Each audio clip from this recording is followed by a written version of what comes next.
హల్లెలూయా, హల్లెలూయా. దేవుని నామానికి మహిమ కలుగును గాక. అలాగే నిలబడినట్టుగా పరిశుద్ధ గ్రంథం నుంచి వాక్యం చదువుకుందాం. హెబ్రీయులకు రాసిన పత్రిక 13వ అధ్యాయము 1వ వచనం చదువుకుందాం.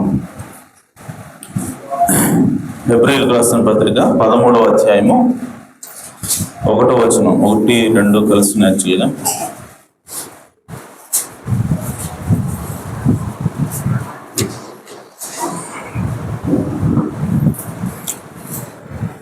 సహోదర ప్రేమ నిలువరముగా ఉండనేడి, ఆతిథ్యము చేయ మరొకటి. దానివల్ల కొందరు ఎరుగకే దేవదూతలకు ఆతిథ్యం ఇచ్చేసిరి. మరొకసారి చదువుదాం. సహోదర ప్రేమ నిలువరముగా ఉండనేడి, ఆతిథ్యము చేయ మరొకటి. దానివల్ల కొందరు ఎరుగకే దేవదూతలకు ఆతిథ్యము చేసిరి. దేవుడు తన వాక్యమును దీవించును గాక. తలలోంచి చిన్న ప్రార్థన చేద్దాం. జీవాధిపతి, శివమలిగిన దేవ, మీ ఘనమైన ఉన్నతమైన నామమునకు స్తుతులు స్తోత్రం చెల్లిస్తున్నాం. ప్రభువా, ఇప్పటి వరకు పాటల ద్వారా మీ నామాన్ని మహిమపరిచి ఉండగా మీరు నిత్యంగా ఆనందించున్నారని మేము నమ్ముచున్నాం. ఈ సమయంలో అత్యంత ప్రాముఖ్యమైనటువంటి సమయంకి మేము వచ్చి ఉన్నాం. అదేదో కాదు కానీ నేరుగా నీవే మా హృదయాలతో మాట్లాడే సమయం ప్రభు. అయ్యా, మేము ఖాళీ హృదయాలతో వచ్చినట్లయితే అయ్యా మా హృదయాలను నింపి నువ్వు తిరిగి పంపించే దేవుడు ప్రభు. ఇప్పటి వరకు మా హృదయాలను మీ మీద ఉంచడం ద్వారా అయ్యా మా హృదయాలను అయ్యా నా తండ్రి మీ సన్నిధిలో కుమ్మరించడం ద్వారా ప్రభు మీ బిడ్డలు వారి హృదయాలను ఖాళీ చేసుకుని ఉండగా తండ్రి మీ వాక్యముతో, మీ ప్రత్యక్షతతో, మీ విశ్వాసంతో నింపమని ప్రార్థిస్తున్నాను తండ్రి. ప్రభు ఇక్కడికి వచ్చినప్పటికంటే ఆయన ఇక్కడి నుంచి వెళ్ళేటప్పుడు మెరుగైన క్రైస్తవులుగా మేము వెళుదురుగాక ప్రభు. అలాంటి బలమైనటువంటి అభిషేకమును అయా తండ్రి ఓ వాక్ శక్తిని ప్రభువా అల్పుడను అయోగ్యుడైనటువంటి మీ దాసుడికి ప్రభువా దైత్యముని ప్రార్థిస్తున్నాను తండ్రి. ముందుగా నా దోషముల అపరాధములను మన్నించండి ప్రభు. అయా సహాయం చేయండి ప్రభు. ఎలా మాట్లాడాలో ఏం మాట్లాడాలో నాకైతే తెలియదు, కానీ ప్రభువా కేవలం ఇక్కడ నిలబడటం మాత్రమే చేయదు తండ్రి. మీరే రంగం మీదకి వచ్చి మా అందరితో మాట్లాడమని, మమ్మల్ని దీవించమని, ఆశీర్వదించమని మా ప్రభువును రక్షకుడు నాయన యేసుక్రీస్తు నామములో ప్రార్థించడి వేడుకుంటున్నాను పరమ తండ్రి. ఆమేన్, ఆమేన్. తెచ్చి కూర్చోవచ్చు. ప్రైజ్ లార్డ్, హల్లెలూయా. చాలా సంతోషం. మరి 11:30 అయింది. టైం తెలియలేదా లేదంటే ఏంటి ఈరోజు? నేను రావటం ఆలస్యమైంది, అంతేనా? ఆలస్యం అంటే మీకు అర్థమవుతుందా? అది సో మ్యూజిక్ ఉండేసరికి మీకు అర్థం కాలేదనుకుంటా. ఓకే. సో సహోదరుడు మార్కు దేవుడు దీవించును గాక. మరి బ్రదర్ మీరు రావాలి మా చర్చ్లో, మరి వాయిద్యం వాయించాలి. ఎందుకంటే మాకు మ్యూజిక్తో పరిచయం లేదు. సో మా సంఘంలో నేర్పించాలి మీరు ఆర్గాన్ అని చెప్పినప్పుడు మరి సహోదరుడు ఒప్పుకున్నాడు. మరి ప్రస్తుతానికి పాస్టర్ గారు నేను నేర్చుకుంటున్నాం. ఓకే. సో దానికోసం మీరు ప్రార్థన చేయండి. ఎందుకంటే పాస్టర్ గారు అంటే ఆమె నేర్చుకుంటే 10 మందికి నేర్పడానికి అవకాశం ఉంటుంది. సో కాబట్టి ఆమె ఎప్పుడు ఇక్కడ ఉండడానికి అవకాశం ఉంటుంది కాబట్టి ఆమె నేర్చుకోమని చెప్పాను. మిగిలిన సహోదరులు కూడా నేర్చుకోమని చెప్పాను, కానీ ఒకటే ఆర్గాన్ ఉండటం వలన, ఒకటే కీబోర్డ్ ఉండటం వలన అది సాధ్యపడట్లేదు. సో ఎవరైనా సరే ఆసక్తి ఉన్నవాళ్ళు ఉన్నట్లయితే మరి మీకు ఓన్గా ఏదో ఒక చిన్న కీబోర్డ్ మీరు కొనుక్కోగలిగితే మీరు కూడా వచ్చి క్లాసులు వినొచ్చు, నేర్చుకోవచ్చు. ఎవరైనా సరే రావచ్చు ఇంట్రెస్ట్ ఉన్నవాళ్ళు. ఇంకో సంవత్సరం పాటు ట్రైనింగ్ అనేది కొనసాగుతుంది. సహోదరుడు చెప్పాడు 1 సంవత్సరం పాటు నేర్చుకుంటేనే మీరు ఇక్కడ వాయించగలరని చెప్పాడు. కాబట్టి అది ప్రస్తుతానికి కొనసాగుతూ ఉంది. మరి దేవుడు నేర్చుకొని మరి సొంతగా వాయించగలిగేటువంటి జ్ఞానాన్ని ఇచ్చినట్లుగా మరి మీరందరూ కూడా మీ అన్నదిన ప్రార్థనలు జ్ఞాపకం చేసుకోనండి.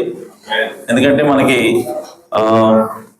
ఆడాలి అంటే, మనం దేవుడిని ఆరాధించాలంటే మరి మ్యూజిక్ కూడా అవసరమైనది. కాబట్టి ఆ విషయాన్ని గుర్తించి మరి మేము ఆ స్టెప్ తీసుకున్నప్పుడు సహోదరుడు మార్కు బ్రదర్ దానికి ఒప్పుకున్నాడు. మరి సహోదరుని దేవుడు దీవించిన గాక.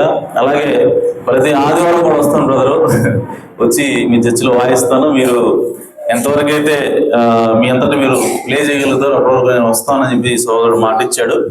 సో కాబట్టి దానికోసం మీరు ప్రార్థనలో ఉంచండి.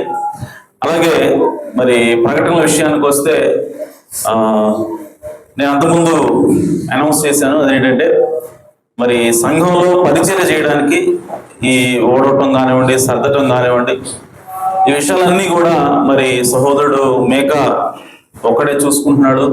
ఈ మధ్య కాలంలో సహోదరుడు ప్రవీణ్ కూడా మరి జత అయ్యాడు. అయితే అయినా సరే భారంగానే ఉంది. ఎందుకంటే సహోదరుడు మేక మరి సండే స్కూల్ కూడా చూసుకోవాల్సి వస్తుంది కాబట్టి మరి భారం అవుతుందని చెప్పినప్పుడు మరి నిన్నటి దినాన నాకు తెలిసింది సహోదరి ఎలిసమ్మ, అలాగే మరియమ్మ ఆంటీ, అలాగే రూతత్తమ్మ, వీళ్ళు ముగ్గురు వచ్చి మరి మందిరాన్ని కడిగారని చెప్పి నేను విన్నాను. దేవుడు వాళ్ళని వారి కుటుంబాలను దీవించును గాక. హల్లెలూయా. సో ఆ విధంగా దేవుని యొక్క సంఘం లేదంటే మందిరం పట్ల ఆసక్తి కలిగినప్పుడు దేవుడు ఖచ్చితంగా వాళ్ళు దీవిస్తాడు. ఆమేన్. సో వాడు మాత్రమే కాదు, అంతకుముందు మరి మరి ఆంటీ పేరు నాకు తెలీదు, దోసబాబు భార్య, ఆమె వచ్చి కడిగేది చాలా రోజులు. ఆమె కూడా రూతేనా? దాసబాబు భార్య రూత్. ఓకే. సో ఆ సహోదరుని కూడా దేవుడు దీవించును గాక. సో ఆ విధంగా మరి ఒకరి తర్వాత ఒకళ్ళు, ఎందుకంటే ఇప్పుడు ఈ రోజు నిన్న ముగ్గురు గడిగారు. సో నిన్న ముగ్గురు పని చేశారు. ఆ ముగ్గురే సంవత్సరం అంతా లేదంటే సంవత్సరాలు గడగాలంటే అవదు. కాబట్టి ఇంకా కొంతమంది ముందుకు రావాలి. సో సహోదరులు, ఎందుకంటే మనకు చిన్న సంఘం కాబట్టి ప్రతి ఒక్కరు కూడా దానిలో పాల్గొంపులు పొందాలని నేను ప్రభుపేట మీకు మనం చేస్తాను. ఆమేన్. సో మీరు స్త్రీలు మీలో మీరు మాట్లాడుకోండి వంతులుగా. నేను ఈరోజు ఈ వారం నేను చేస్తే నెక్స్ట్ వారం రోజు అని చెప్పి మీరు మాట్లాడుకొని మరి దాన్ని బ్రేక్ కాకుండా ప్రతి వారం కూడా ఆ విధంగా మీరు కంటిన్యూ చేయవలసిందిగా ప్రభుపేట మీకు మనం చేస్తాం. ఆమేన్. అలాగే ఇంకేమైనా ఉన్నాయా ప్రకటనలు? ఏలేదా? రైట్. సో దేవుడు మిమ్మల్ని దీవించుగాక. మరి 11:40 అయింది, అయినా సరే ఓపికగా మీరు ఉన్నారు. దేవుడు మిమ్మల్ని దీవించును గాక. మరి ఈరోజు చదువుకున్న వాక్య భాగం నుంచి చిన్న అంశము, మరి మనకందరికీ కూడా అది చాలా సామాన్యంగా అనిపిస్తుంది, సాధారణమైనటువంటి అంశమే, కానీ మనందరికీ కూడా చాలా అవసరమైనటువంటి విషయం. సో అంశం ఏంటి అని అంటే ఆతిథ్యం. ఆమె అంశం ఏంటి? ఆతిథ్యం. ఆమె. సో ఆతిథ్యం అంటే ఏంటి అని అంటే, ఎవరైనా సరే మన దగ్గరికి, మన ఇంటికి వచ్చినప్పుడు వాళ్ళకి భోజనం పెట్టడం ఆతిథ్యం, మంచినీళ్ళు ఇవ్వటం ఆతిథ్యం.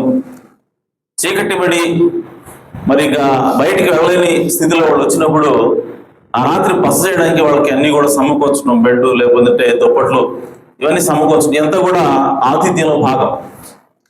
అయితే ఈ ఆతిథ్యం విషయంలో మనము నిర్లక్ష్యంగా ఉండకూడదు అన్నది నా యొక్క ఉద్దేశం. సో ఇవన్నీ కూడా మనకు తెలిసిన విషయాలే, కానీ బైబిల్ గ్రంథం నుంచి మనం చూడాలి. అసలు బైబిల్ ఏం చెప్తుంది ఆతిథ్యం గురించి? ఇవ్వచ్చా, చేయొచ్చా, అలా చేస్తే డబ్బులు ఖర్చు అవుతాయేమో కదా, అలా చేస్తే మరి చాకిరి అవుతుందేమో కదా, అలా చేస్తే మా ఊళ్ళో అలసిపోతుందేమో కదా, అలా చేస్తే రిస్క్ అవుతుందేమో కదా, ఇలా ఆలోచన మనకి సాతాను తీసుకొస్తూ ఉంటాడు. ఆమె. సో తీసుకొచ్చినప్పుడు అసలు బైబిల్ ఏం చెప్తుంది దీని గురించి? ఆతిథ్యం అనేది ఎవరు ఏమంటారు? అసలు దేవుడి ఉద్దేశమేనా అది? ఆతిథ్యం ఏమంటారు అనేది దేవుడి చిత్తమేనా అని మనం ఆలోచించినప్పుడు, ప్రియ సోదరి సోదరులారా, ప్రియ సంఘమా, ఆతిథ్యం ఇవ్వటం అనేది దేవుని యొక్క ఆజ్ఞ ఉన్నది. దేవుడు మీకు ఇష్టమైతే చేయండి అట్లా, ఏంటది? ఆజ్ఞ ఉన్నది. ఓకే, ఇక్కడ మనం చదువుకున్నాం, సహోదర ప్రేమ నిలువగా ఉండండి అంటే అర్థం ఏంటంటే సహోదర ప్రేమ కొనసాగించండి. ఆమె. సో సహోదర ప్రేమని మీరు కంటిన్యూ చేయండి. సహోదర ప్రేమ ఉన్నప్పుడు మీరు ఏం చేస్తారు అని అంటే, ఇంకా బైబిల్ చెప్తుంది ఆతిథ్యం చేయ మరొకటి. సో ఆతిథ్యం చేయడం మనవద్దు అని చెప్తాం. అంటే ఆతిథ్యం ఇవ్వకుండా మీరు ఉండొద్దు అంటే అది ఒక ఆజ్ఞ ఉన్నది. అదే.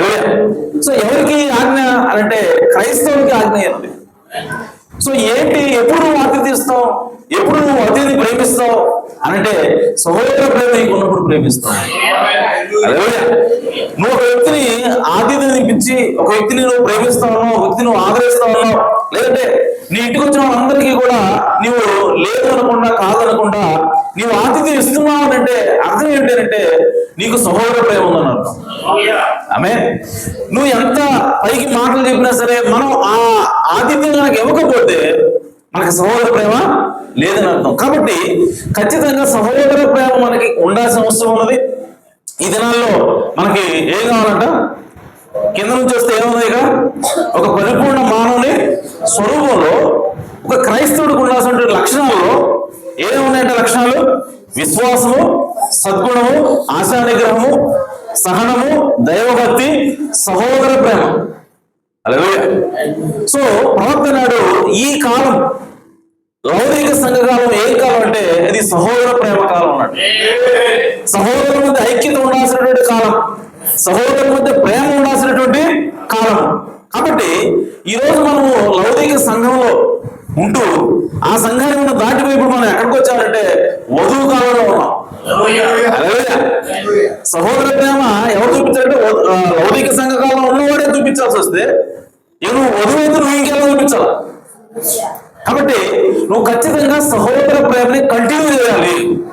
సహోదర ప్రేమ విడిచిపెట్టకూడదు. బైబిల్ ఏమంటే సహోదర ప్రేమ నిలువరముగా ఉండని వీడి. తెలుగులో వచ్చిన సమస్య ఇదే. మనకు తెలుగు అయితే పూర్తిగా అర్థం కాదు. ఓకే, ఇంగ్లీష్ ఏమంటే లెట్ బ్రదర్లీ లవ్ కంటిన్యూ. సహోదర ప్రేమని కొనసాగనియండి. ఆమె. కట్ చేయొద్దు. సో ఆ విధంగా కొనసాగినప్పుడు నువ్వేం చేస్తావు అంటే be not forgetful to entertain strangers. మీరు ఆతిథ్యం చేయ మరొకటి. ఇంకా ఏం చెప్తున్నారంటే స్ట్రేంజర్స్ ని అంటే కొత్త వాళ్ళని, పరిచయం లేని వాళ్ళకి మీరు ఆతిథ్యం ఇవ్వండి. ఆమె. పరిచయం లేని వాళ్ళకి మీరు ఆతిథ్యం ఇవ్వండి అని మేము చెప్తాం. ఏమండి పరిచయం లేని వాళ్ళకి ఆతిథ్యం ఎలా ఇస్తామండి? బైబిల్ ఏం చెప్తుందంటే పరిచయం లేని వాళ్ళకి కూడా ఎవరో మీకు తెలియదు, మీ దగ్గరకు వచ్చారు, వాళ్ళకి మీరు ఆతిథ్యం ఇవ్వండి అని చెప్పినప్పుడు మరి తోటి సహోదరుడు కూడా ఇంకెంత ఎక్కువగా వాళ్ళు ఆమె ఎవరో ముక్కు మొహం తెలియకుండా యేసుడు మేము యేసుడు నమ్ముకున్నాం మీ దగ్గరకు వస్తే అటువంటి వాటికి కూడా ఆతిథ్యం అని బైబిల్ చెప్తా ఉంటే మరి నీ తోటి సహోదరుడు నీతో పాటు తిరిగేటువంటి వ్యక్తికి నువ్వు ఇంకెంత ఎక్కువగా అతి ప్రేమ చూపించాలా? హల్లెలూయా. కాబట్టి ఈ మాట ప్రకారము ఇది దేవుని ఆజ్ఞ ఉన్నది.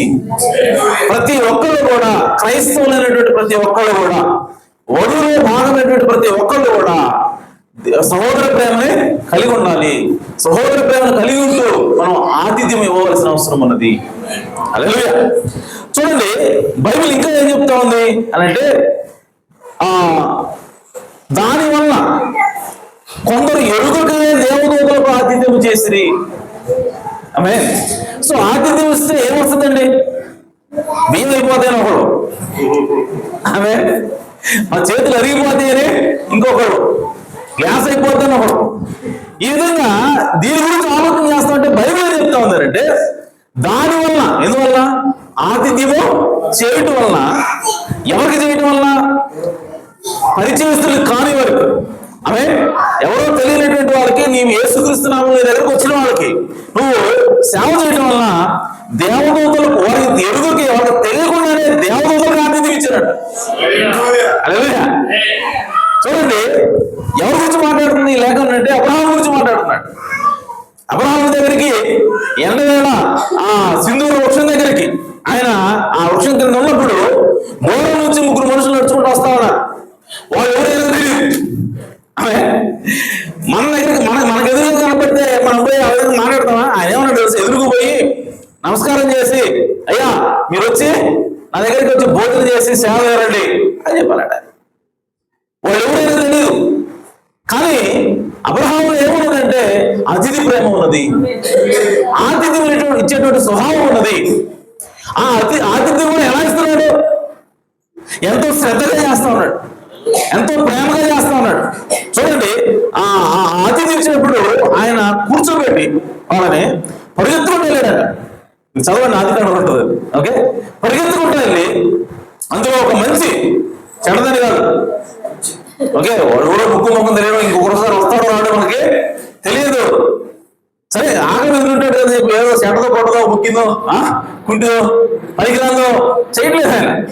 ఆయన మంచిదాన్ని తీసుకున్నాడు, శ్రేష్టమైన దాన్ని తీసుకుని ఆమె తీసుకున్న వాళ్ళకి వధించి వాళ్ళకి భోజనం పెట్టాడు. ఆయన ప్రవక్త అంటాడు ఆ రోజు ఇక్కడ ఈ లేఖనం ప్రకారం అక్కడ కూర్చున్న వాళ్ళు దేవదూతలని, ఆయన కూర్చున్నవాడు దేవుడని ఆయన ఎరుగకి ఆతిథ్యం ఇచ్చాడంట. ఈ లేఖనం ప్రకారం ఏమవుతుంది మనకి?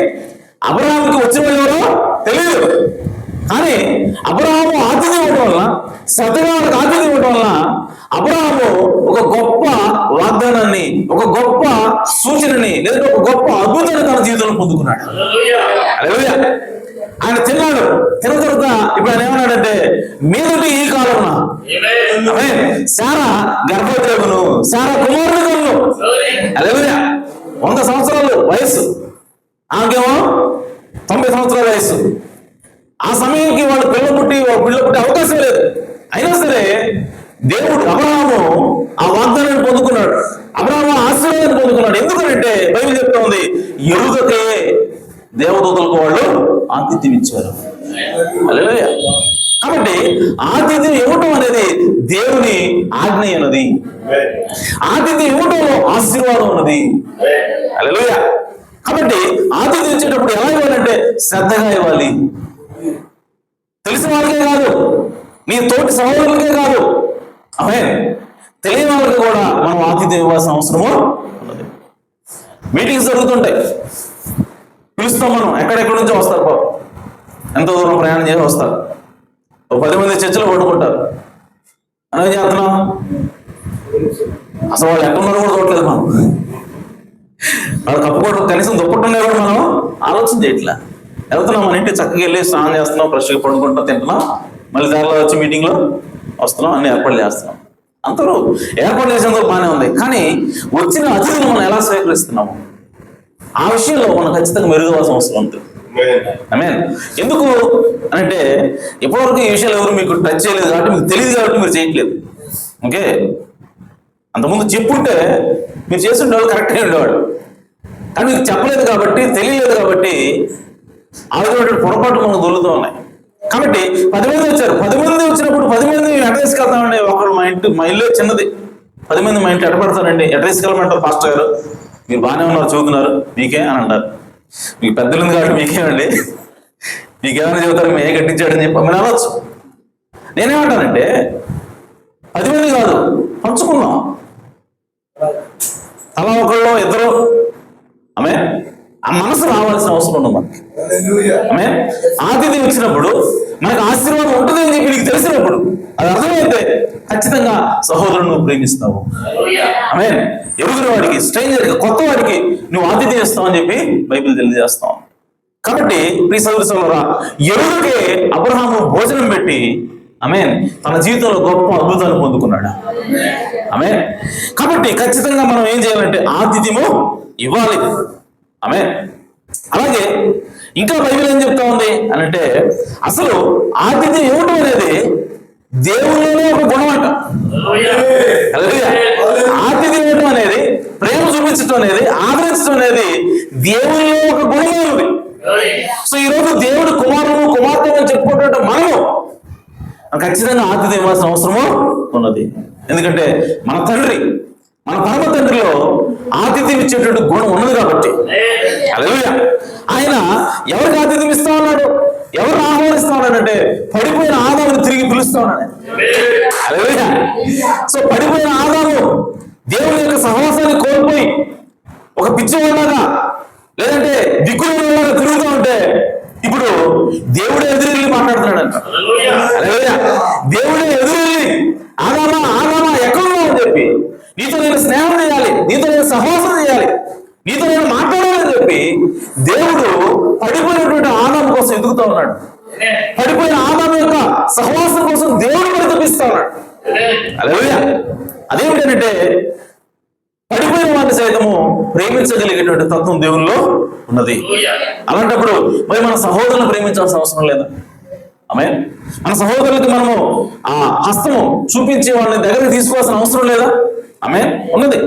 అలాగే ఆ అరణ్యంలో ఇశ్రాయేలు ప్రజల్ని దేవుడు ఎన్నిసార్లు వాళ్ళు తప్పిపోయినా సరే మరలా దేవుడు వాళ్ళని కరుణ చూపించి మరలా దగ్గర తీసుకొస్తున్నాడు. వాళ్ళకి కావాల్సిన అన్నము, ఆమె వాళ్ళకి కావాల్సిన ఆరోగ్యము, వాళ్ళకి కావాల్సినటువంటి సమస్త సౌకర్యాలు, వాళ్ళకి కావాల్సిన స్వస్థత పాము కరిస్తే దాని నుంచి రక్షిస్తా ఉన్నాడు. నీళ్ళు చేతులు అంటే ఆ నీళ్ళని వాడుస్తూ ఉన్నాడు. ఆహారం ఇది బలికి రాదు, మాకు బాగలేదు, మాంసం నాటి వల్ల మాంసం పెడతా ఉన్నాడు. హల్లెలూయా. సో దేవుడు ఇశ్రాయేలు ప్రజలకు ఆతిథ్యం ఇస్తా ఉన్నాడు. దేవుడు ఇశ్రాయేలు ప్రజల్ని పోషిస్తా ఉన్నాడు. ఆమె అరే మీరు మిమ్మల్ని పోషించాల్సిన అవసరం ఉందిరా, ఆ బియ్యం అయిపోతుందని దేవుడు అన్నాడా? అనలేదే. ఆమె ఆయన అనడానికి మన మనిషి కదా, ఆయన సర్వశక్తిమంతుడైన దేవుడే ఉన్నాడు. హల్లెలూయా. సర్వ సమృద్ధి గల దేవుడే ఉన్నాడు ఆయన. కాబట్టి ఆయన ఏం చేస్తా ఉన్నాడంటే ఆతిథ్యం ఇస్తా ఉన్నాడు. ఇశ్రాయేలు ప్రజలను ఆయన ఆతిథ్యం ఇచ్చి చేయబెట్టుకుని నడిపిస్తా ఉన్నాడు.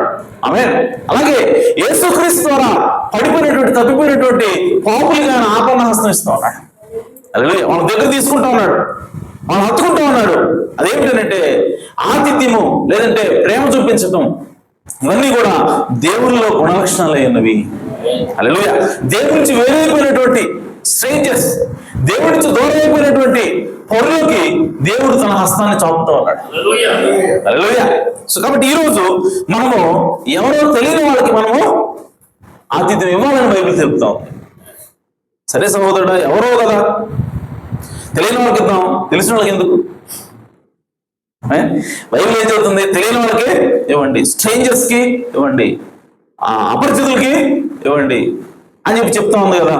మరి ఇప్పుడు మనం సహోదరులకు ఎలా ఇద్దాం అని అంటే, సహోదరుల గురించి బైబిల్ ఏం చెప్తా ఉంది అని అంటే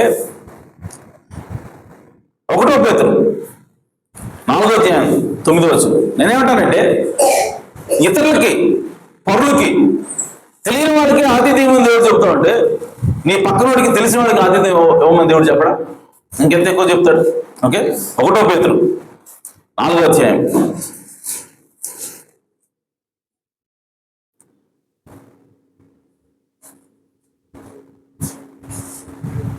8 నుంచి, ప్రేమ అనేక పాపములను కప్పును కనుక అన్నిటికంటే ముఖ్యముగా ఒకని ఎడల ఒకడు మిక్కటమైన ప్రేమ గలవారైనడి.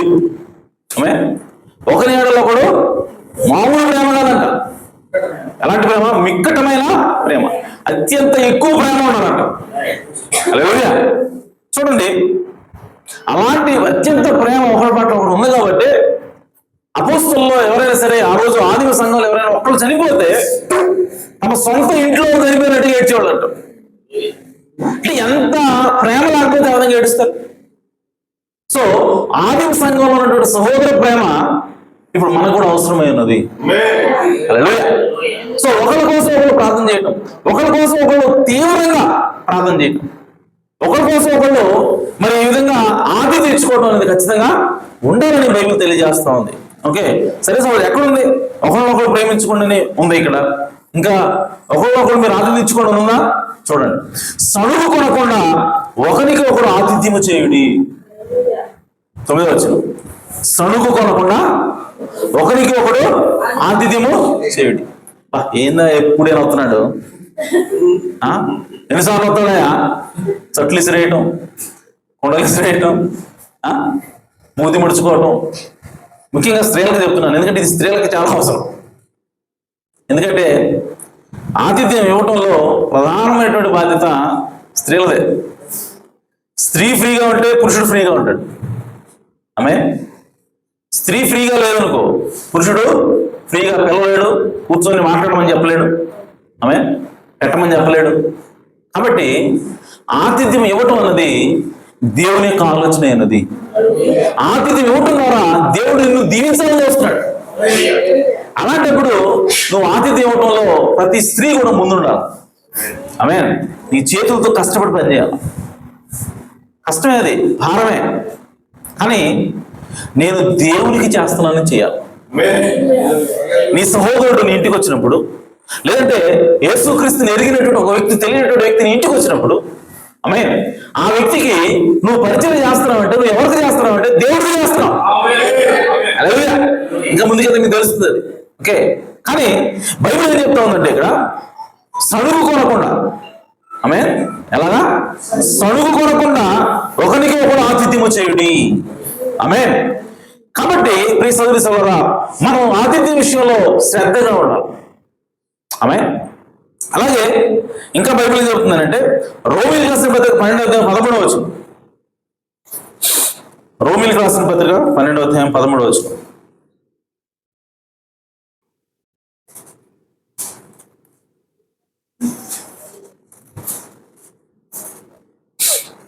పరిశుద్ధుల అవసరములలో పాలు పొందుచు శ్రద్ధగా ఆతిథ్యం ఇచ్చుచు ఉండుడి. సో పరిశుద్ధుల అవసరాలు, ఎవరైనా సరే అవసరంలో ఉన్నప్పుడు మనం ఖచ్చితంగా వారి అవసరాలు తీర్చడానికి మనం ముందుకు రావాలి.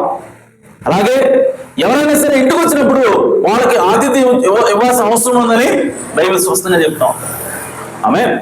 కాబట్టి ఆతిథ్యం ఇవ్వాలని బైబిల్ చెప్తా ఉంది.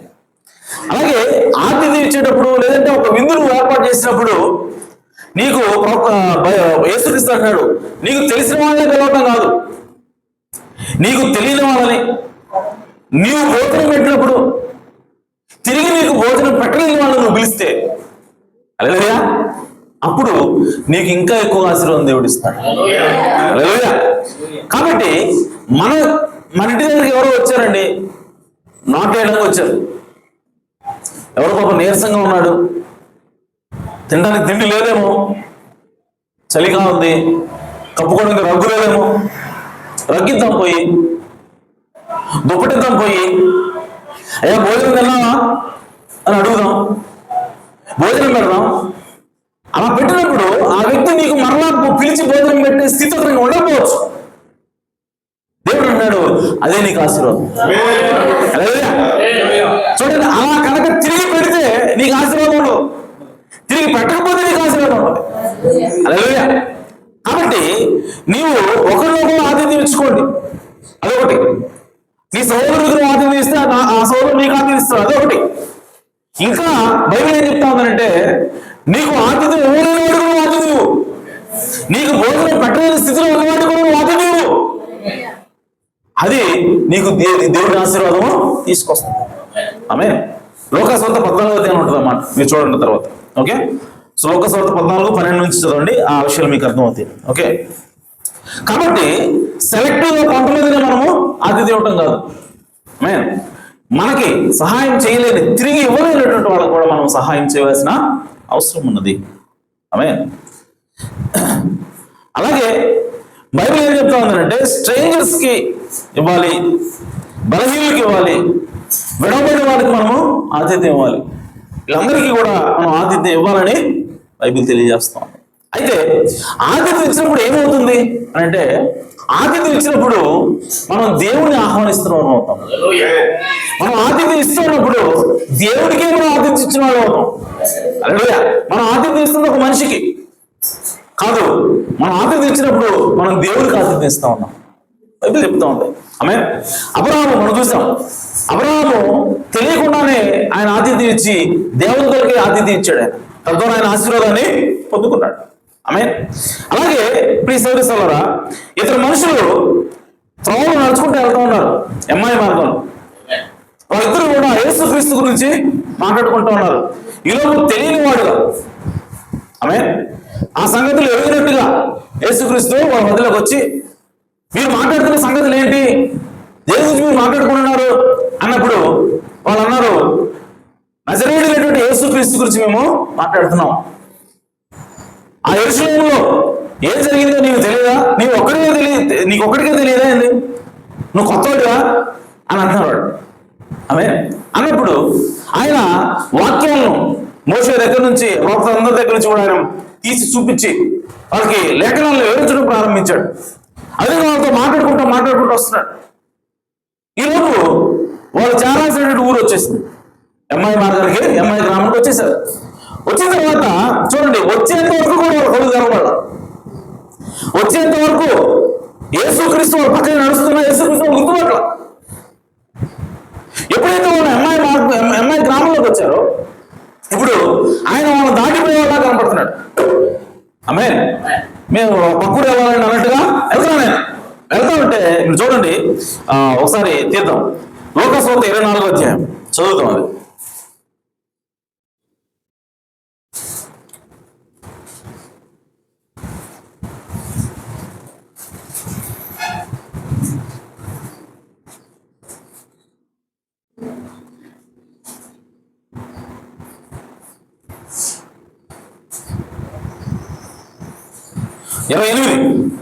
ఇరవై ఎనిమిది. ఇంతలో తాము వెళుచున్న గ్రామం దగ్గరికి వచ్చినప్పుడు ఆయన ఇంకా కొంత దూరం వెళ్ళినట్లు అగపడగా, చూడండి, వాళ్ళిద్దరికి యేసుక్రీస్తు ఎవరో తెలియదు, కొత్తోడు ఆయన. అదేనా, ఆయన ఎవరో తెలుసా, ఆయన ఎవరో వాళ్ళకి తెలుసా, తెలియదు, కొత్తోడు. కానీ ఆయన దేవుడి యొక్క విశ్వాసం కలిగి కూడా అర్థమైంది. ఆయన క్రైస్తవుడే అర్థమైంది, అతను విశ్వాసం వాళ్ళకి అర్థమైంది. అర్థమైనప్పుడు వాళ్ళు ఏం చేస్తున్నారు చూడండి, వారు ఇంతలో తాము వెళుతున్న గ్రామం దగ్గరకు వచ్చినప్పుడు ఆయన ఇంకా కొంత దూరం వెళ్ళినట్లు అగపడగా, వారు సాయంకాలం కావచ్చింది, పొద్దుగుంకింది, మాతో కూడా ఉండమని చెప్పి ఆయనను బలవంతం చేసిరి. అంటే హాస్పిటాలిటీ, ఆతిథ్యం. ఆమేన్. నువ్వు ఎక్కడికి వెళ్తావా, చీకటి పడింది, నువ్వు ఈ రాత్రి ప్రయాణం చేయటం నీకు క్షేమం కాదు, ఉండు మా దగ్గర రా అని చెప్పి ఏదో మాట వరుస కట్టలేదంటాడు. అలాగే మాట వరుస కాదు, బలవంతం చేసినట్టు ఆయన. అలాగే సో హాస్పిటాలిటీ అంటే ఆతిథ్యం ఇచ్చేటప్పుడు మనం మనస్ఫూర్తిగా ఇవ్వాలి. అలాగే సో ఆ విధంగా ఆయన బలవంతం చేసినప్పుడు చూడండి ఏమైంది, ఆయన బలవంతం చేసిన కనుక ఆయన వారితో కూడా ఉంటే లోపలికి వెళ్ళాను.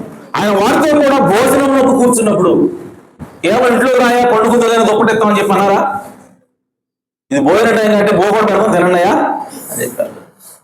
ఆమె అంటే ఆతిథ్యం అంటే భోజనం, వసతి అన్ని వాళ్ళకి ఆయనకి ఇస్తా ఉన్నారు. ఆయన ఎవరో తెలియదు, ముక్కు ముఖం తెలియడు అని క్రైస్తవుడని అర్థమైంది, చేర్చుకున్నారు ఆయన. అలాగే ఈరోజు ఎవరో తెలియకపోయినా అతను క్రైస్తవుడని నీకు తెలిస్తే, క్రీస్తుని నమ్మిన వాడని చెప్పి నీకు తెలిస్తే నువ్వు ఖచ్చితంగా ఆతిథ్యం ఇవ్వబద్దులు ఉన్నావు.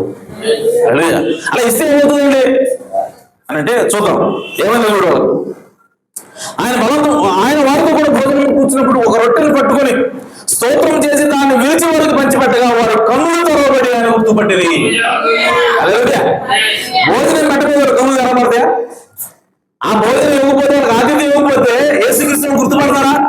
పట్టరు. సో యేసుక్రీస్తుని చూడగలిగేటువంటి కన్నులు వాళ్ళకి ఇవ్వబడ్డాయి, ఎందుకంటే వాళ్ళు ఆతిథ్యించారు కాబట్టి. కాబట్టి ఆయన ఎవరో తెలియకుండానే దేవుడికి ఆతిథ్యించారు. కాబట్టి ఏ సహోదరుల ద్వారా దేవుడు వస్తాడో మనకు తెలియదు. ఆమేన్. సో కాబట్టి మనం పెడుతున్నది ఎవరికి అంటే, మనం పరిచయం చేస్తున్నది ఎవరికనంటే మనిషి కాదు, మన తోటి సహోదరుడు కాదు, సహోదరుడు యేసుక్రీస్తుని మనం పరిచయం చేస్తాం. కాబట్టి దేవుడు ఖచ్చితంగా మనల్ని దీవిస్తాడు.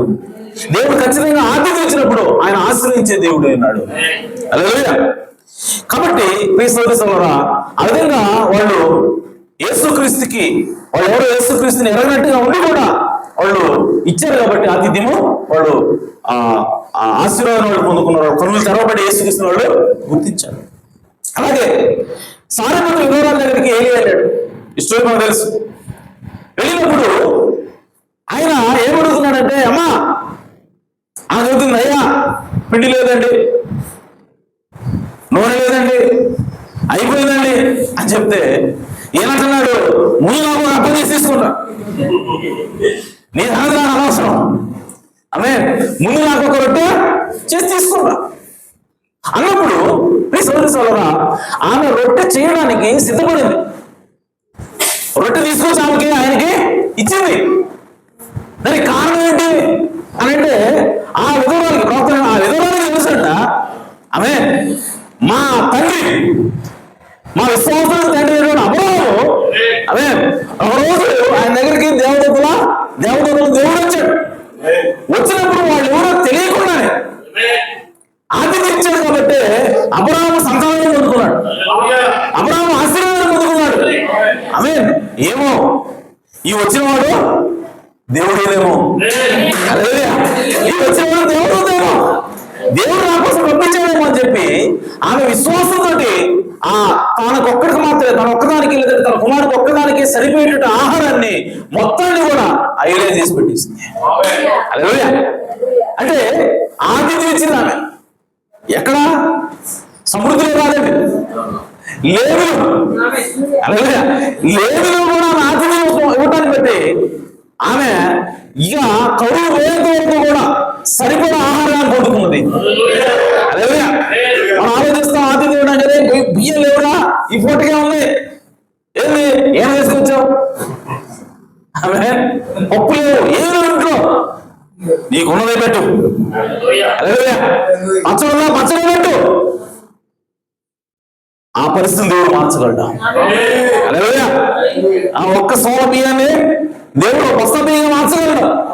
ఆమేన్. దేవుడు దీవిస్తాడు, దేవుడు ఆశీర్వదిస్తాడు. ఎప్పుడంటే లేవిలో కూడా నువ్వు ఆతిథ్యం ఇచ్చినప్పుడు. కాబట్టి మనం ఆతిథ్యం ఇవ్వడానికి ఇవన్నీ సాకులు చెప్పకూడదు, ఇవన్నీ కారణాలు చెప్పకూడదు. మనం ఏ పరిస్థితుల్లో అయినా సరే, ఏమంటే ఆ పేద వివరాల కంటే ఘోరమైన పరిస్థితులు ఉన్నాం మనం. ఆయన అతిథి ఇచ్చినప్పుడు నీకేం మనకేం రాదు, మనం కూడా ఇవ్వాలి. ఆమె వచ్చినప్పుడు ఖచ్చితంగా దేవుడు దీవిస్తాడు. సో కాబట్టి ఇదంతా కూడా విశ్వాసంతో కూడుకున్నది. ఆతిథ్యం ఇవ్వడానికి విశ్వాసంతో కూడుకున్నది. ఆమె నువ్వు గొడవకుండా ఆతిథ్యం వాళ్ళు ఎందుకు చెబుతున్నాడు పేతురు గారు? ఆమె అవిశ్వాసంలో నీకు గొడుగు వస్తుంది. ఇశ్రాయేలు వారు కూడా కొడిగారు, ఎందుకు? అవిశ్వాసం వల్ల. కాబట్టి నీకు ఆతిథ్యం ఇవ్వాలి అని అంటే నీకు విశ్వాసం ఉండాలి. నువ్వు ఆతిథ్యం ఇవ్వట్లేదంటే నీకు అల్పవిశ్వాసం అన్నాడు. అవిశ్వాసం అని చెప్పట్లేదు, కానీ అల్పవిశ్వాసము ఉన్నది. కాబట్టి ఆ విషయంలో మనం ఖచ్చితంగా మారాల్సిన అవసరం ఉన్నది. మన మైండ్ సెట్ మారాల్సిన అవసరం ఉన్నది. ఆమేన్. ఆ విధురాలు అలాంటి క్లిష్ట పరిస్థితులు లేవలు కూడా ఆమె ఇచ్చిందండి, ఆతిథ్యం ఇచ్చింది. కాబట్టి ఆమె మరి ఆ కరువు మొత్తం కూడా ఆమె తన కుమారుడు ప్రవక్త ముగ్గురు కూడా తినడానికి సమృద్ధిగా దేవుడు ఇచ్చాడు. అలాంటి ఆశీర్వాదాన్ని దేవుడు ఖచ్చితంగా మనకు కూడా ఇస్తాడు. కాబట్టి ఆతిథ్యం చేయకుండా ఉండొద్దు. ఆతిథ్యం చేయ మీరు మరో ఒకని బైబిల్ చదువుతాం. అలాగే షూనేమి అనే ఒక స్త్రీ ఉంది. ఆమె దగ్గరికి ఏలి వెళ్తా ఉన్నాడు.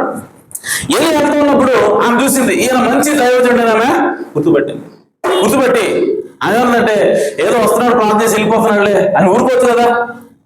ఆమె ఏం చేసిందంటే, వాడు భర్తతో అన్నమాట, అయ్యా మన దగ్గరకు వచ్చే దైవజనుడు మంచి దైవజనుడు, మంచి భక్తిపరుడైనటువంటి దైవజనుడు. కాబట్టి ఈయనకి మన ప్రహరీ గోడ మీద ఒక మిద్దె కడదాం, ఒక గది కడదాం, ఆ గదిలో ఆయన పెడదాం. ఆ గదిలో చూడండి వాళ్ళు ఏం ఏర్పాటు, సకల వసతులు ఏర్పాటు చేస్తా ఉన్నారు. మీరు చదివినట్టయితే ఒకసారి చూద్దాం. 2 Kings 4:8. 2వ రాజులు ఎలీషా అవును, థ్యాంక్ యూ. 2వ రాజులు 4వ అధ్యాయం 8 నుంచి.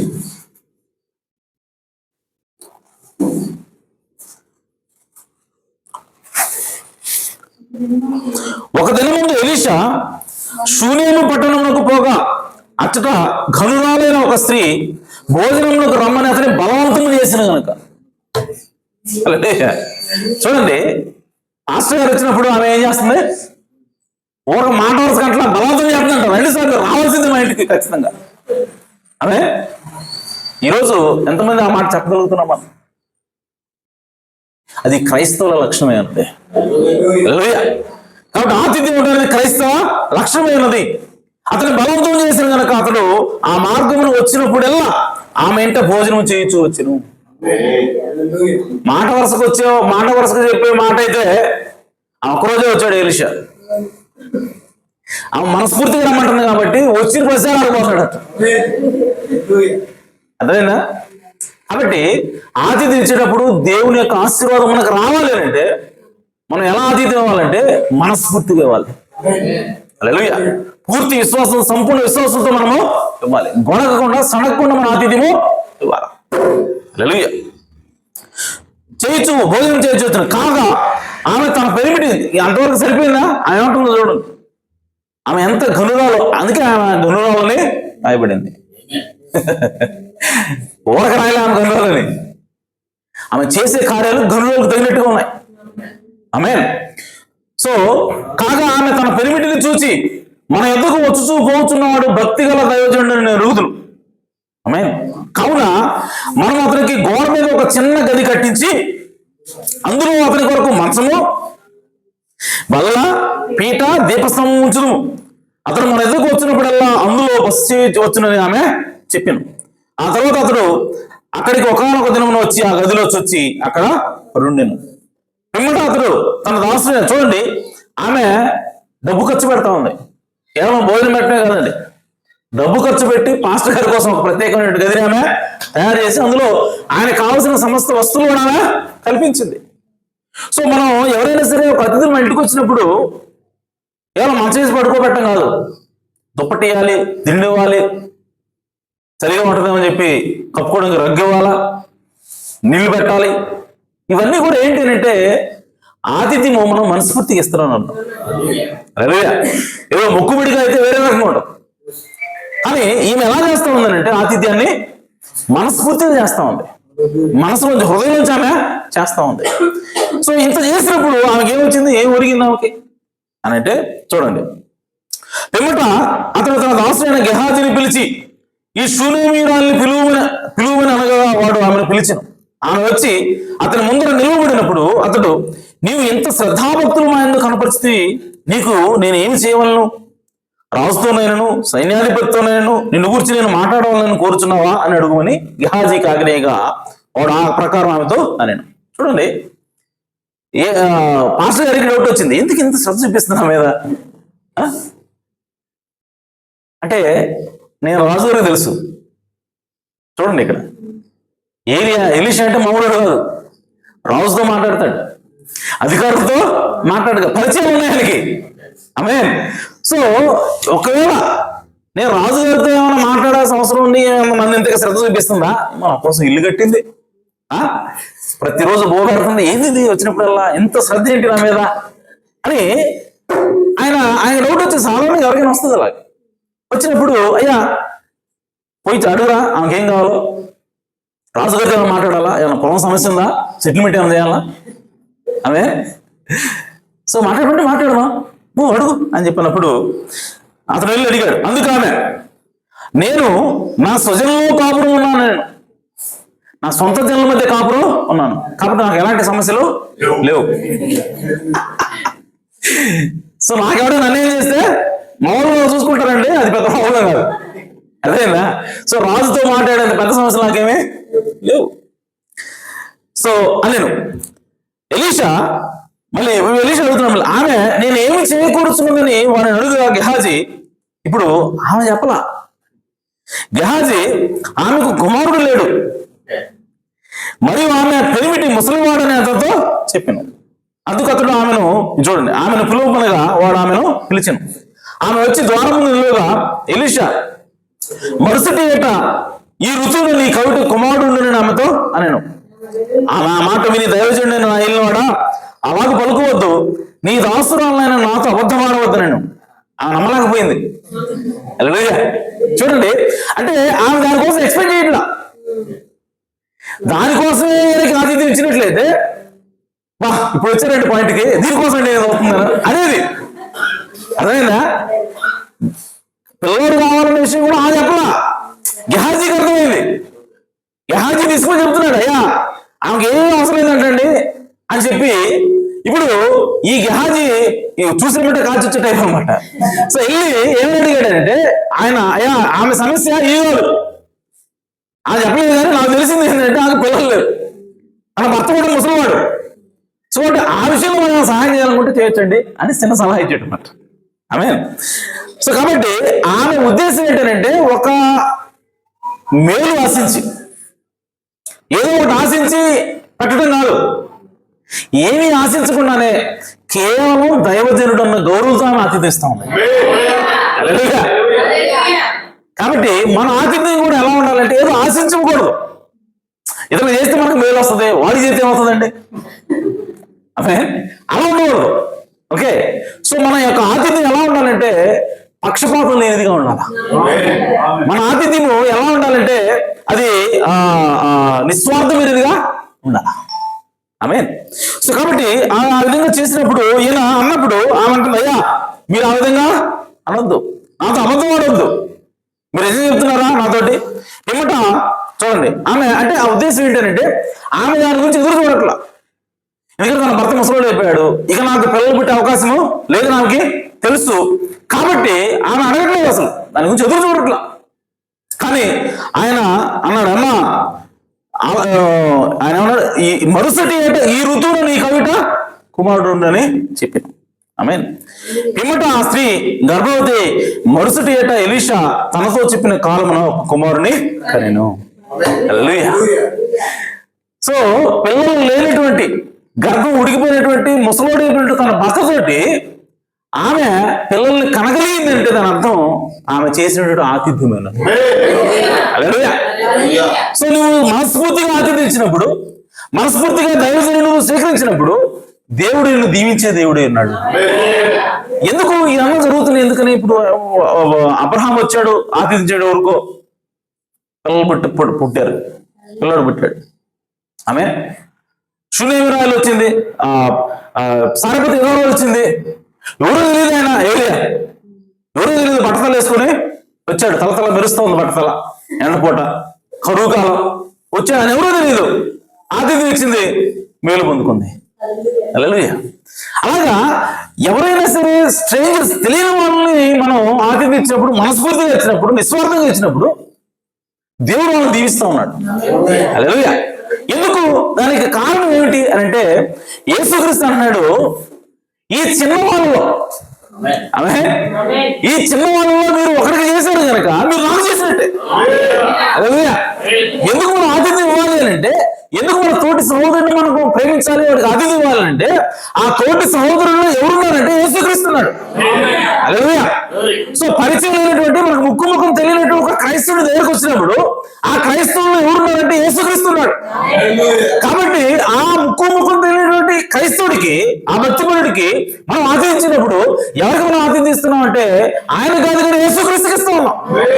హల్లెలూయా. కాబట్టి మనం ఆశీర్వాదాన్ని పొందుకుంటున్నాం. ఆమేన్. కాబట్టి ప్రియ ఆతిథ్యం అనేది చాలా ప్రాముఖ్యమైనది. నీవు దీవించబడాలి అనంటే, నీవు ఆశీర్వించబడాలంటే ఆతిథ్యం ఖచ్చితంగా ఇవ్వాలి. అది దేవుని యొక్క ఆజ్ఞని దేవుని యొక్క వాక్యం తెలియజేస్తా ఉంది.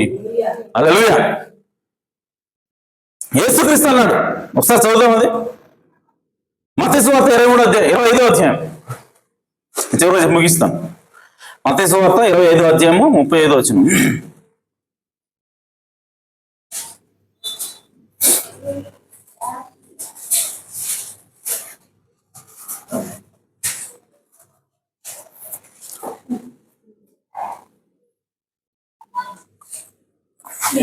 ముప్పై 33 నుంచి. తన కుడివైపున గొర్రెలను ఎడమవైపున మేకలను నిలవబెట్టాను. అప్పుడు రాజు తన కుడివైపున ఉన్న వారిని చూచి, ఎటువైపు? కుడివైపు. నా తండ్రి చేత ఆశీర్వించబడిన వారు రండి, లోకము పుట్టినది మొదలుకొని మీ కొరకు సిద్ధపరచబడిన రాజ్యమును స్వతంత్రించుకోండి. ఏంట రాజ్యం? పరలోక రాజ్యం. హల్లెలూయా. సో పరలోక రాజ్యము ఎవరికి ఇస్తున్నాడు? యేసుప్రభు కుడివైపు ఉన్నటువంటి గొర్రెల లాంటి వారికి ఇస్తా ఉన్నాడు. ఆమేన్. ఏంటంటే వీళ్ళు చేసింది? పరలోక రాజ్యానికి అర్హత కలిగినటువంటి పని, పరలోక రాజ్యానికి వాళ్ళకి తీసుకెళ్ళినటువంటి పని ఏం చేశారంట? చూద్దాం కిందకెళ్ళి. నేను ఆకలి కొంటుని, యేసుప్రభు అంటాడు ఇప్పుడు, నేను ఆకలి కొంటుని మీరు నాకు భోజనం పెట్టితిరి. ఆమేన్. దప్పికొంటుని నాకు దాహం ఇచ్చుతుంది. పరదేశం ఏంటిని నన్ను చేర్చుకుంటుంది. చూడండి, పరదేశం ఏంటిని అంటే ఎవరో తెలియకుండా ఒక ఊరికి పోయాడు ఆయన. ఆమేన్. ఆయన ఎవరో తెలియదు, మంచి క్రైస్తవుడు. ఆ క్రైస్తవుని చేర్చుకున్నారండి. హల్లెలూయా. సో పరదేశం ఏంటిని నన్ను చేర్చుకుంటుంది, దిగంబరిని ఏంటిని నాకు బట్టలు ఇచ్చితిరి, రోగిని ఏంటిని నన్ను చూడ వచ్చితిరి. అందుకోసం రోగంలో బాధలో ఉన్నవాడు మనం పరామర్శించాల్సిన అవసరము ఉన్నది. హాస్పిటల్లో ఉన్న దగ్గర మనం పోవాలి, పోయి పరామర్శించాలి, వాళ్ళ కోసం శ్రద్ధగా ప్రార్థన చేయాలి. వాళ్ళ వైద్యానికి ఏమైనా అవసరమైతే డబ్బులు మనం ఇవ్వాలా. ఆమేన్. సో ఇవన్నీ ఏమిటంటే ప్లీజ్ సోదరులారా, దేవుడు చెప్తున్నాడా, నా ఎందుకు వచ్చితే చెరసాలలో ఉంటుంది, నా ఎందుకు వచ్చిందని చెప్పును. అందుకు నీతిమంతులు, ప్రభువా ఎప్పుడు నీవు ఆకలి కొంటివి? ఆమేన్. ఎప్పుడు నీవు ఆకలి కొంటివి? ఎప్పుడు నీవు ఆకలి కొనినట్టు చూచి నీకు ఆహారం ఇచ్చితివి? నీవు దప్పికొనినట్టు చూచి ఎప్పుడు ఆహారం ఇచ్చితివి? ఎప్పుడు పరదేశమైనట్టు చూచి నిన్ను చేర్చుకుంటువి? దిగంబరమైనట్టు చూచి బట్టలు ఇచ్చితివి? ఎప్పుడు రోగి ఉన్నట్టు నేను చెరసాల్లో ఉన్నట్టు నేను చూచి నీ ఎదుగు వచ్చితమని ఆయన అడిగెదరు. అందుకు రాజు, మిక్కిలి అల్పులైన ఈ నా సహోదరులలో ఒకరికి మీరు చేస్తారు కనుక నాకు చేసిన నిత్యంగా మీతో చెప్పుతున్నాను అంటారు. హల్లెలూయా. చూడండి, వీళ్ళందరూ కూడా యేసుక్రీస్తు చేయడం డైరెక్ట్ గా ఎవరు చేశారు? అల్పులైనటువంటి యేసుక్రీస్తు సహోదరులలో ఒకరికి చేశారంట. హల్లెలూయా. కాబట్టి ఈ రోజు యేసుక్రీస్తు సహోదరులు ఎవరు అంటే నీవు నేనే. హల్లెలూయా. యేసుక్రీస్తు యొక్క సహోదరులు, యేసుక్రీస్తు యొక్క సంఘంలో అల్పులైనటువంటి ఎవరు అంటే మనమే, చిన్న మందే, అనగా వధువులే భాగమైనటువంటి మనకి, అనగా క్రైస్తవుడికి, ప్రతి భక్తులకి కూడా వీళ్ళు ఆకలితోటే అన్నం పెట్టారు, బట్టలు లేకపోతే బట్టలు ఇచ్చారు, హాస్పిటల్లో ఉంటే చూడటానికి వచ్చి ఆదుకున్నారు, పరామర్శించారు. ఆమేన్. పరదేశం ఎవరో తెలియని ఊరికి వెళ్తే ఆమేన్, ఇద్దరు భక్తిపరుడు యేసుక్రీస్తు నామంలో వచ్చాడని చెప్పి వాళ్ళు చేర్చుకున్నారు. కాబట్టి ఎవరు నేర్చుకున్నట్టంట? యేసుక్రీస్తు నేర్చుకున్నారు. ఇవన్నీ ఏంటంటే ఆతిథ్యంలో భాగమైనవి. హల్లెలూయా. సో వాళ్ళకి కుడివైపులో ఉన్నటువంటి గొర్రెలకి ఎందుకు పరలోక రాజ్యం దొరికింది అంటే ఆతిథ్యం ఉండడం వల్ల. హల్లెలూయా. కాబట్టి ఆతిథ్యం అనేది చిన్న విషయం కాదండి. ఆమేన్. ఆతిథ్యం అనేది అనవసరమైన ఖర్చు కాదండి. ఆతిథ్యం అనేది మనం చాకిరి పిండుకునేది కాదండి. ఆతిథ్యం అనేది మనల్ని దీవించడానికి వచ్చేది. ఆతిథ్యం అనేది దేవుడు మనల్ని ఆశ్రయించడానికి మార్గం. కాబట్టి మనం ఖచ్చితంగా ఆతిథ్యం ఇవ్వాలి. ఎవరికి ఇవ్వాలి? తాగుబోతుడి కాదు, తిరుగుబోతుడి కాదు, ఆమేన్. క్రైస్తవుడికి ఇవ్వాలి. క్రీస్తుని నమ్మి అయ్యా నేను యేసుక్రీస్తు నమ్ముతున్నా అని చెప్పి ఎవరైనా చెబితే వాడికి మనము ఇవ్వాలా. హల్లెలూయా. అలానే ఒకవేళ తాగుబోతున్నటువంటి వాడికి సహాయం చేయకూడదండి అంటే అది వేరే. తాగుబోతుంటే వాడు రోడ్డు మీద పడుకున్నాడు కూడా సహాయం చేయొచ్చు, తప్పులేదు అందులో, నేను దాని గురించి అనట్లేదు. ఆమేన్. నీకు ఆశీర్వాదం రావాలంటే, దేవుడిని దీవించాలంటే నీ తోటి క్రైస్తవుడికి, క్రీస్తుని నమ్మిన వాడికి నీవు చేయాల్సిన విధానం ఇది. హల్లెలూయా. అదే నువ్వు మనస్ఫూర్తిగా ప్రేమించినప్పుడు, ఆతిథించినప్పుడు దేవుడు పరలోక రాజ్యాన్ని దేవుడు నీకు ఇస్తా ఉన్నాడు. కాబట్టి క్రీస్తువులారా మనం ఖచ్చితంగా ఆతిథ్యం ఇవ్వబద్దులమై ఉన్నాము. ఆతిథ్యించినప్పుడు దేవుడు మనల్ని దీవిస్తాడని దేవుని యొక్క వాక్యం తెలియజేస్తా ఉంది. కాబట్టి మనం ఆతిథ్యం ఇవ్వడానికి ఎట్టి పరిస్థితుల్లో వెనకాడొద్దు. ఖర్చు గురించి కానీ వేటి గురించి కూడా మనం ఆలోచించొద్దు, శ్రమ గురించి ఆలోచించొద్దు. ఖచ్చితంగా మనం ఆతిథ్యిద్దాం, దేవుని యొక్క ఆశీర్వాదాన్ని పొందుకుందాం. దేవుడి వాక్యం దీవించును గాక, దేవుడి సమృద్ధిగా ఆశ్రయించును గాక. హల్లెలూయా.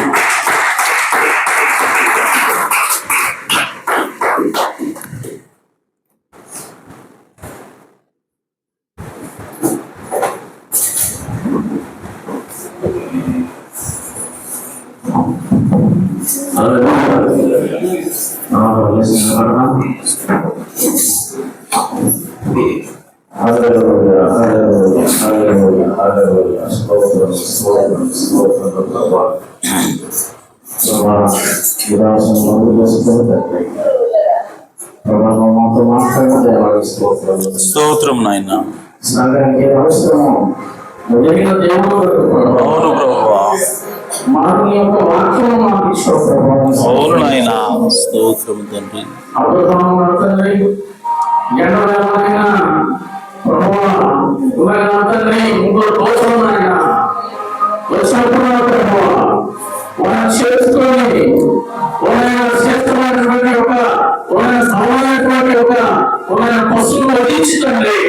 నాయన.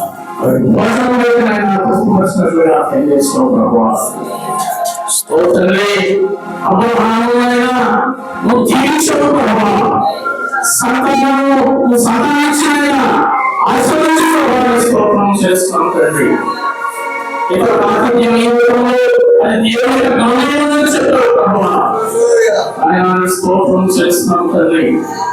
ఏ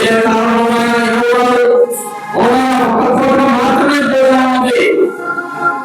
వచ్చిన వ్యక్తి దేవుని శాంపులని గ్రహించినట్లే ఆయన తెలియని ఆ భోజనాన్ని శాంపులు ఇచ్చినప్పుడు అవును నాయన.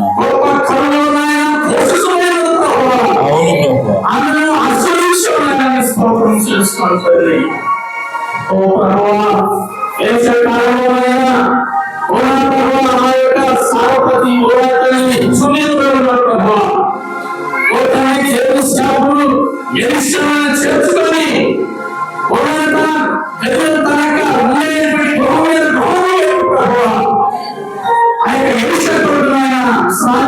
వచ్చింది భోజనపరుస్తుంది.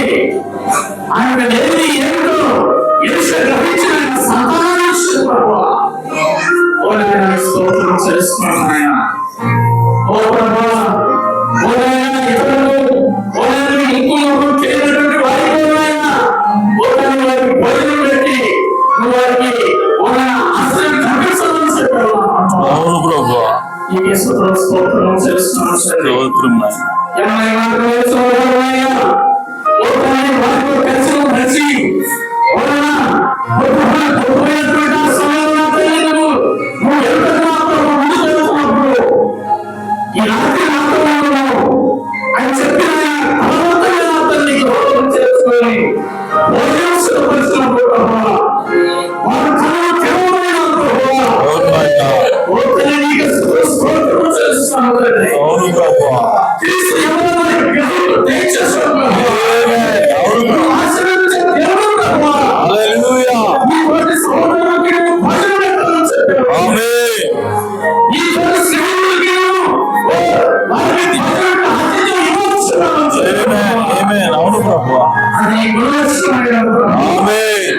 అటువంటి జీవితంలో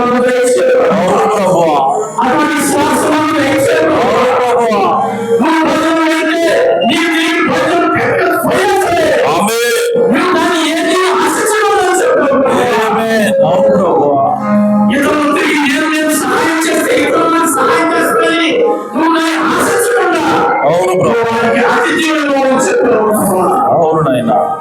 విశ్వాసాలు దయచేయండి ప్రభువా. అవును నాయనా. అటువంటి జీవితం దయచేయండి ప్రభువా. అవును ప్రభువా.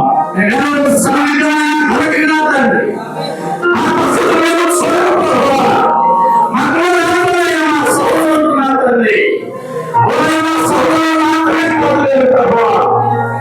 వచ్చినటువంటి ప్రతి ఒక్కరు నా ప్రభువా, మాట తెలియచేటువంటి వాక్యం దయచేయండి ప్రభువా. అవును ప్రభువా. సకల ఆశీర్వాదాలను దానిలో దయచేయండి ప్రభువా. ఆమేన్. స్తోత్రం నాయనా. మా జీవితంలో మాకు అవసరమైన ప్రభువా. అవును నాయనా. మీరు పరిపూర్ణ ప్రేమతో వస్తున్నాం ప్రభువా. అవును ప్రభువా. పరిపూర్ణ ప్రేమతో దయచేయండి. అవును నాయనా. మా హృదయం తెరిచి ఆ ప్రేమను దయచేయండి. అవును ప్రభువా. ఇతరుల తండ్రి, ఇతరుల ప్రేమను మనసులో దయచేయండి. అవును నాయనా. మా హృదయాలు మార్పు దయచేయండి తండ్రి. హల్లెలూయా, హల్లెలూయా, హల్లెలూయా, హల్లెలూయా.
Oh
హల్లెలూయా, హల్లెలూయా, హల్లెలూయా.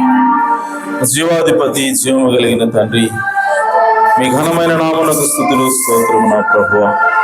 నిశ్చయముగా నా తండ్రి, ఆతిథ్యం గురించి అయా మాతో తేటగా మాట్లాడిన దేవా మీకు స్తోత్రం ప్రభు. మాలో ఉన్నటువంటి అయా లోపాన్ని నువ్వు సరి చేస్తూ మాట్లాడినందుకే స్తోత్రము నా ప్రభువా. అయ్యా ఆతిథ్యం ఇవ్వడం అనేది దేవుడి లక్షణమైనదని మాతో మాట్లాడావు. అయ్యా ఆతిథ్యం ఇచ్చినప్పుడు మేము మనస్ఫూర్తిగా ఇవ్వాలని మాతో మాట్లాడావు ప్రభు.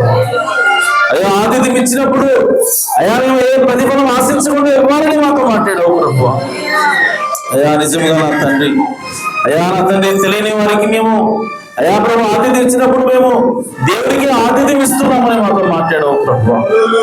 ఆతిథ్యం ఇవ్వడం వల్ల ఓ నా ప్రభువా, అబ్రహాము నా తండ్రి కుమారుడిని పొందుకున్నాడు ప్రభువా. ఆతిథ్యం ఇవ్వడం వల్ల ఓ నా తండ్రి అయిపోయేటువంటి పిండిని కూడా తిరిగి ప్రభువా అయా నా తండ్రి ఆ కరువు కాలం అంతా కూడా అయా విధవరాలు తెల్లది ప్రభువా. అలాగే ఆతిథ్యం ఇవ్వడం వల్ల ప్రభువా అయా నా తండ్రి శూన్యమీరాయు ఓ తన కుమారుడిని పొందుకున్నది ప్రభువా. అయ్యా ఆతిథ్యం ఇవ్వడం వల్ల ప్రభువా ఎవరైనా గుడి గొర్రెలు నాయన అయా పర్వత రాజ్యాన్ని పొందుకున్నారు ప్రభువా, నిత్య జీవాన్ని పొందుకున్నారు ప్రభువా. కనుక ఈ విషయాన్ని మేము గుర్తించి ప్రభువా అయా తను మేము ఆతిథ్యం ఇవ్వడానికి సహాయం చేయండి ప్రభువా, మనస్ఫూర్తిగా ఇవ్వడానికి సహాయం చేయండి అయా. తను ఎలాంటి గొడుగులు సడుగులు లేకుండా ప్రభువా అయా మనస్ఫూర్తిగా మేము ఆతిథ్యం ఇచ్చుదువుగాక ప్రభువా. అయా మా సహోదరుల్ని మేము ప్రేమించుదువుగాక ప్రభువా. అలాంటి మనసును, అలాంటి హృదయాన్ని అయ్యా ఉన్న ప్రతి ఒక్కరికి కూడా దయచేయమని ప్రార్థిస్తున్నాం అయ్యా. ఈ సమయంలో విన్న వాక్యమును మా అందరి హృదయాల్లో నీరు కట్టండి ప్రభువా, నూరంతలుగా ఫలింపును దయచేయండి ప్రభువా. విన్న మాట ప్రకారం, వాక్యం ప్రకారం జీవించే కృపను మాకు దయచేయండి. అలాగే నాయన సంఘంలో అనారోగ్యంతో బాధపడుతున్న వారిని మీరు జ్ఞాపకం చేసుకోనండి అయా. సంపూర్ణమైన ఆరోగ్యాన్ని వరకు దయచేయండి ప్రభు. ఓ సాతానా, ఎంత మాత్రం నీకు అధికారం లేదు, ఎందుకంటే ఆ కలువరి శిలువలో నా ప్రభు నీ యొక్క అధికారాన్ని కొట్టివేసి ఉన్నాడు. కనుక రోగంతో బాధింపబడుతున్న ఏ ఒక్కరి మీద కూడా సాతానికి అధికారం లేదు. కనుక తండ్రి సహాయం చేయమని ప్రార్థిస్తున్నాను తండ్రి. అలాగే నాయన ఏ కుటుంబంలో అయితే రక్షణ లేకుండా ఉన్నారో ప్రభు అయా వారికి రక్షణ భాగ్యం దయచేయమని ప్రార్థిస్తున్నాను ప్రభు. కుటుంబాల వారిగా ప్రభు గొర్రెల కుటుంబం వలె అయా తండ్రి యెహోషువ కుటుంబం వలె కుటుంబం అంతా కూడా నా తండ్రి మీ సన్నిధిలో రక్షించబడి ప్రభు ఆరాధించే భాగ్యాన్ని మాకు దయచేయమని ప్రార్థిస్తున్నాం. ప్రభు తోడుగా ఉంచండి, సహాయం చేయండి. విన్న వాక్యం అందరి హృదయాలు నీరు కట్టండి ప్రభు, నూరంతలుగా ఫలింపును దయచేయమని సహాయం చేయమని మా ప్రభువును రక్షకుడునైనా యేసుక్రీస్తు నామములో ప్రార్థించండి వేడుకుంటున్నాను పరమ తండ్రి, ఆమేన్. మన ప్రభు యేసుక్రీస్తు వారి కృపా సమాధానములు సకల పరిశుద్ధులకు కూడిన మనందరకు సదాకాలంతో నడిపించిన గాక, ఆమేన్. ముగించబడింది. అందరికీ వందనాలు. Thank